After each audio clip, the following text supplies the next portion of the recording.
I'd just like to give you the idea of what we're on about and what the forestry is all about.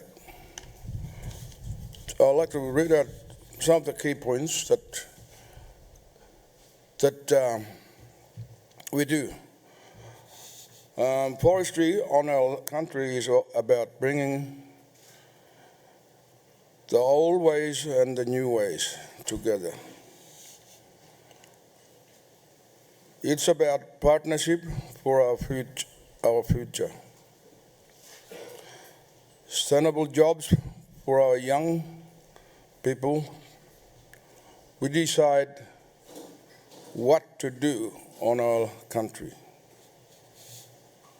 Pathways to future are about working together and learning from the past. So what I mean in the first key point, that we don't just go in and log trees. We are partnership with the Rio, and our boys get in and they pick the trees we want. And then they cut it and before it's being mined. And that's how we do it. Secondly, about the partnership for the future, it's about our future. Our people learn things about what forestry is all about. And thirdly, sustainable jobs are being created for our people. I mean, young people. If we run out of trees here or on the Rio's lease, we are looking at our other country, our home, where we belong to. We decide what to do on our country. We talk about things that about trees and what it means. What it means to bring the jobs for our young people. And we talk to the landowners. Landowners is all about us, because we land on our own land, mine on our land, on our own country, so that's what it means. Pathways to future and working together, learning from past. We get the knowledge of our own background, of the past. So we teach the youngs from the past and get it into a new and future for our young people. So that's what we do here with in the Rio's mine lease. So we are partnership. That's what we are with Rio Tinto, and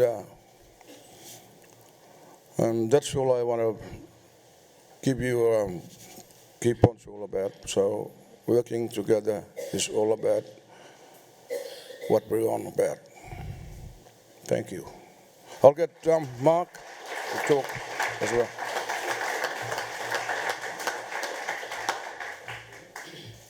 Okay, thanks, Bala. The slides are up. So I'll just go through some photos to describe some of the things that Balapalu just mentioned and demonstrate some of the work that Gumatj people are doing here in East Arnhem Land. I've got a few photos also of similar work in Cape York to give a broader view on what's going on with regard to forestry development in Northern Australia. I also want to give a warning. Some of the photos I've got here are old photos and they may include people who have passed away. So I just want to make people aware. So this is a map of northern Australia, and the various shades of colour demonstrate the different sorts of land tenure. All of those land tenures are Indigenous owned and managed lands, and they include about 73% of the forest in northern Australia is owned and or managed by Indigenous people. It's about 14% of the forests across the whole of Australia. So we're talking about a really large resource. So this is a typical shot of savanna woodland across northern Australia, and a lot of the focus of the work here in East Arnhem Land and also in Western Cape York is around bauxite mining. So as Balapalu said, it's about partnership. It's working with mining companies like Rio Tinto, the Gulkula mining company just over the road here, and other smaller mining companies in other parts of these regions to try and maximise benefits and support livelihoods for Aboriginal people living and working in these areas. This is a pretty typical bauxite mine block that's been developed for mining.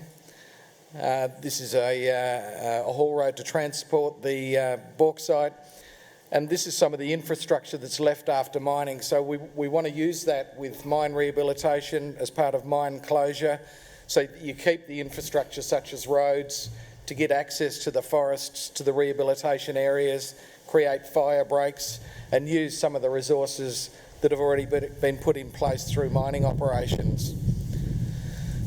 Lots of the work involves training, so it's building on traditional knowledge of forests and forest management to build on that vast knowledge about managing things sustainably, and how do you apply that in mining lease situations where you're looking to get all the resources out that you can before the forest is cleared and made ready for mining. So lots of training goes on to build those skills. All sorts of specialist training to understand the resource. What are the trees? What's the water cycle? What are the options to plant trees to support livelihoods in the future? Understand why the trees grow in certain situations, so when you rehabilitate, you try and mimic those same situations so you can grow those trees back again. We also look at non-timber forest products, so the collection of seed. So the Gulkula mine spend a very big effort on seed collection of native species from this area to put back. And of those many plants that grow in this region, what of those plants may be suitable for supporting business or supporting livelihoods, or also some plants are being put back to pass on traditional knowledge. It might be a medicine plant, or it might be a food plant, or something that's used for weaving or dyes, so that knowledge can be kept in the rehabilitation areas and that knowledge transferred. Then looking at what can be done. So there's a whole lot of people doing different things about using forest resources, and that might be grasses and dyes for weaving, or making spears, collecting seed. The white box is native bees, so collect those from the trees and put them in a box for making native honey, sugar bag as people call it. This shot here is the Gumach sawmill out at Gunyagara, and this is the blokes getting the logs ready for processing in the sawmill. Many people, Aboriginal people across Northern Australia, have got connections with forestry, and sawmills have been established and run in the mission era, in particular for building houses. So this is an old shot of Manangrita sawmill. So the safety standards were different in the past, but the principles are the same. People remember the industry fondly. Their father or grandfather may have worked in it. And the desire to get back into forestry for more self-sufficiency, for making houses, is pretty strong. And that's one of the processes that we use. What do people want to do with forest resources? What do they want to do on country? And how can we support that and build on traditional knowledge? This is a photo from the 1950s in Arakan. And this is what you see there is a prefabricated wall. So they were building the walls of houses at the sawmill, picking up the finished wall and building the house. This is a small house from the 1950s there. So today they call it tiny houses, and they think it's a new thing. So it's been going on for decades, and prefabricated houses have been going on for decades. So it's relearning and learning from the past, what worked, what didn't, and building on that. So this is Gumatch timber that's been sold into furniture production, and we'll hear a bit from Manapan soon. It's been sold into local house construction. This is Gumatch truss material. So Gumatch has established a truss plant to build roof trusses for housing construction. And I think it's over 50 houses now have been supplied with roof trusses and other material. The roof battens that holds the iron on. Also, there's some broader use and sale of some of these same timbers into mainstream housing.